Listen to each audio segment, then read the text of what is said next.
Hi sewing friends, welcome to my sewing room. My name is Beth and it's nice to be with you today. If you're new, welcome. Today I'm talking about a quilt in my family that was loved to death. This quilt was made about 25 years ago. Before I had a quilting class, I made quilts. I appliqued the horse heads on for my little boy. He loved horses and I traveled with this. This is mainly hand-pieced.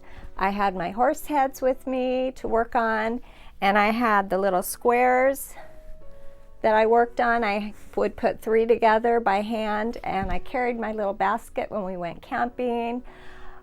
We went places. I had my little handwork, and eventually I had all the pieces, and I sat down and I sewed them all together. And this quilt didn't last. It wore out. The fabric, it got so thin that it wore out. In fact, I didn't use batting for this quilt either. He really liked heavy blankets. So I used a blanket for the batting, and instead of quilting, I went around and put little machine stitches in there to get the 3 layers together. So it wasn't the correct way to do a quilt, but it worked. He loved it, and obviously he loved it to death. So I'm going to show you how I made that simple horse head for this quilt. So let's get started. After I have my horse cut out, I have a square here for the background, which is 10 by 10. Yours could be any size. And for my horse, I'm using an old shirt. I like the plaid, and I'm going to avoid that button there. And I'll be pinning this on my fabric, cutting around and giving myself a little excess, 1/4 to 1/2 inch extra. So this will be my pattern. And I need some sewing scissors. You could also draw the line and then cut around, but I'm just going to use this as my pattern. And I can cut into that corner right there and then keep going around.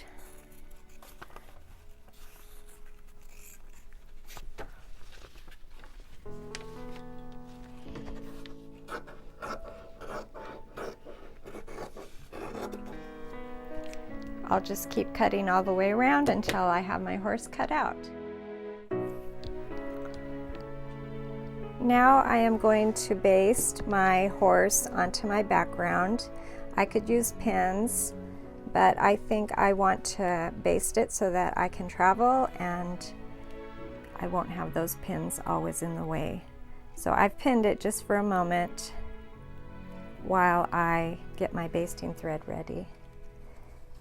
I just want him to stay put when I'm doing all that applique. So these basting threads are big and ugly. And then I'll just trim that off. I don't even need to put a knot in it because it will stay in long enough for me to do my work. Now I'm ready to travel. All I need is a needle and thread that matches the horse, and I'll go around and I will turn the edge under and applique all the way around, and then I'll come back and do his eyes and his mane. So I'm gonna do some applique.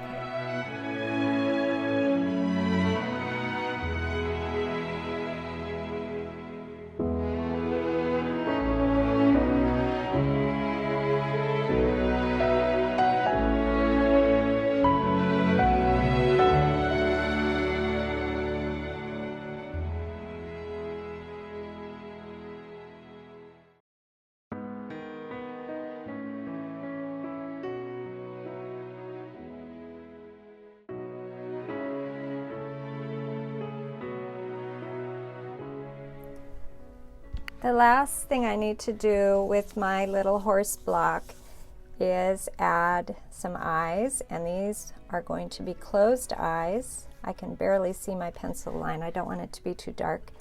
And then I'll go back and add his mane. up here and down the side, but I'm not going to mark that. So I'm going to take my embroidery floss, put a couple of closed eyes on him, and add his mane.